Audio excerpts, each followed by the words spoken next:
Baby Animals with their self-titled album, 11 tracks, 44 minutes, though for some reason the streaming version has only 10 tracks with Big Time Friends missing. Fucked if I know why. Debut album from the Sydney 4-piece, released September 1991 by Imago Records, I think it is, produced by Mike Chapman, recorded at Bearsville Studios in New York. 5 singles are released: Early Warning, Rush You, Painless, One Word and Ain't Gonna Get. The album debuted at number 6 in Australia, eventually peaking at number 1 here, while also peaking at number 21 in New Zealand and 70 in the UK. It was also certified 8 times platinum here at home. This was the highest selling debut Australian rock album ever until Jet released Get Born in 2003. So there you go. Bit of history there. Go for it. I can't believe this album is 25 years old. Which probably says more about how old I am than anything else.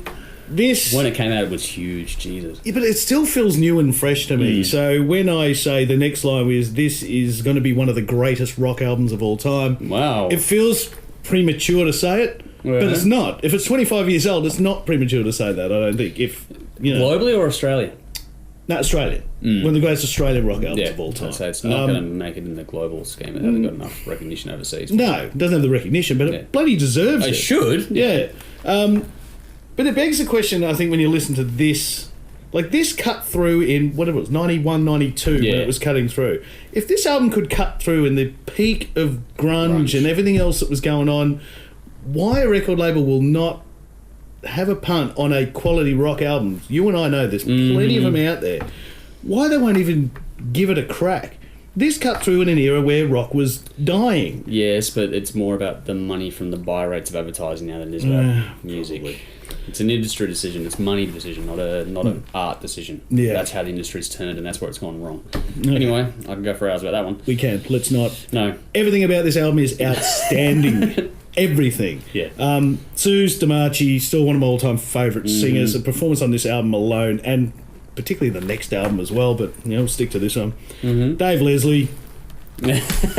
Incredible. Rhythm section is just tight and delivers, like the drum intros and the double kick in there, like it's not metal double kick, although the speed's bloody there in parts, but it's not inoffensive to a rock fan. People say, I don't like metal, it doesn't go works. There but metalheads hear that and all sit up straight in their chair and go, hello. Yeah, this is really going on. And that's why this also cut through for me as a metalhead at the time that was, in that, was it 91, 92, so I'm 16, 17, listening to almost nothing but metal. Loved this album even then when it came out. Wow, okay, cool. So, like I said, it was just something that really cut through.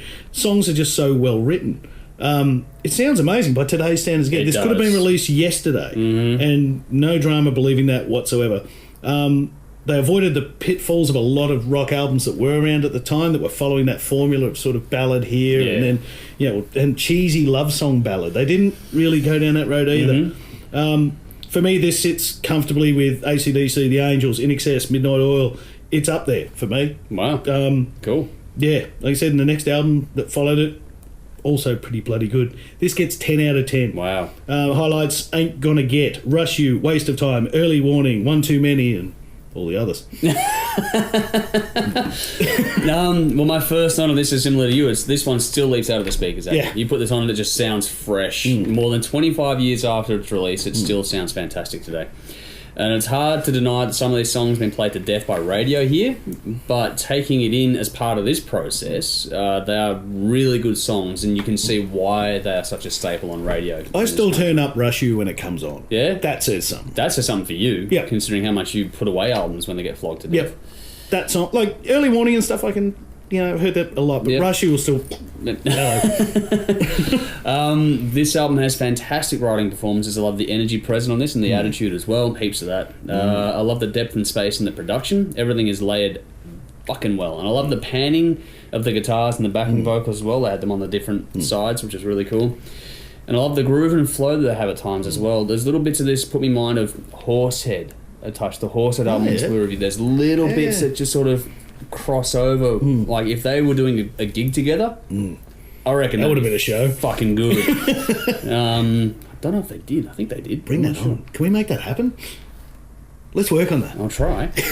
Fuck, can you imagine That's a gig. Yeah. Anyway, while we go about making more festivals, the lyrics are fantastic on this. Susie really puts on one hell of a performance as well. Yep. You can feel the emotion in the songs from her. The rest of the band do exactly what they're required to as well. They aren't slouches, they're never left behind, but they don't try and do too much. They all serve the song, which is fantastic. Great track order and diversity as well. I love the way it flows from top to bottom. This is a classy vintage record. And I appreciate the little different applications of different styles on this. Each song just has something different about it, but it all fits together. And I love the differing guitar and bass techniques to really highlight that sort of thing. Of course, you've got great hooks as well, but there is so much more to this band. If you've quote-unquote heard enough because of the radio tracks, rethink that and check this out because either for the first time or go and revisit it. It's damn well done. This is one of the best Australia's offered, in my opinion. Some seriously good deeper cuts on this one. Don't worry about the radio tracks. There's some other ones in here too. This is one that is well worth going back to. I can't believe Ain't Gonna Get was a single, and it doesn't get played now. I know. It's such a good song. It's one of the best ones on there. Yeah. I haven't listened to this for a very long time, and so it's just really cool to go back and go, that's why it's so good. Yeah.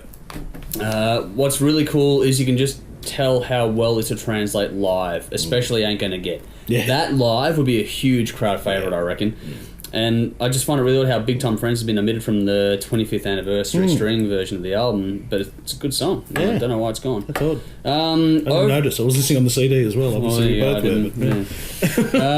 but overall, this is a damn fine album, worth your time for sure. Just great Aussie hard rock with plenty of peaks and troughs. Worth getting past the radio tracks. There is a lot more to this band than those. 9 out of 10. Ain't Gonna Get was my standout as well, followed by Working for the Enemy, Early Warning, and Break My Heart. So I steered away from the radio ones. I reckon Break My Heart's got a really cool melody in there. It's a great song. Check it out for yourselves. Let us know what you think.